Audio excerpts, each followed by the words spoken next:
Live, the one and only Local 10 News. Of course, I'm going to have to do something with this kid this summer. All the kids are out of school. You still have to work, so what do you do to try and keep them busy?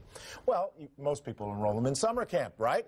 How do you know which one is a good one? Attorney Robert Boyers joins us, as he does just about every year now, to tell us what we need to know to have a safe summer camp experience, and that's important for parents, to have that, that ease of mind. Absolutely. By now, a lot of parents have probably already selected their camps for the summer, but it's a good time to start researching for next summer, and it's also never too late to do everything you can to make sure this summer is a safe one. Robert, I'll be honest with you, not everybody has signed up their kid for camp, and I can attest to that. Well, terrific. So what are the things you need to do? One of the things they should do is look for camps with the American Camp Association accreditation. And that's an organization that inspects camps and makes sure that they adhere to at least minimum standards of safety. It's like a seal of approval. It's a seal of approval. Okay. So that's a great place to start, but that's not the only thing they ought to do. Okay. They also really ought to talk to the director of the camp. And who is your director? What kind of experience does he have in early childhood development, in administrating camps? How long has he been doing this? And you want to ask the director whether they have a comprehensive safety program for the camp.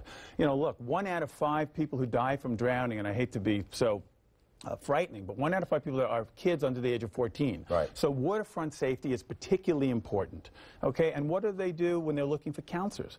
What philosophy do they have? What are they looking for? How many counselors do they have? What's the ratio of counselors to campers? Because anybody can open a summer camp, right?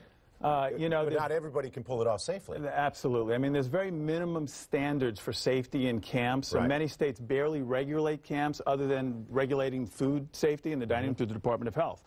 So it's very important to look at a comprehensive safety program. Every camp's going to say, we have a safe program, but you got to ask specific questions. What do they do with respect to sports? What do they do with respect to high-risk activities? Do you want your kid participating in all the activities? Right. Elevated rope courses, motorcycles at some camps, dirt bikes. Is that something you're comfortable with? And do you have the right to say, I'm not giving my consent for my child to do that activity? We handled a case last year where a 5-year-old kid went up a high diving board and fell off the ladder and suffered serious injuries, and the parents had expressly stated that they didn't want their child participating in high diving. So you want to make sure that they have a policy and they execute on that policy. And that they follow your needs and instruction.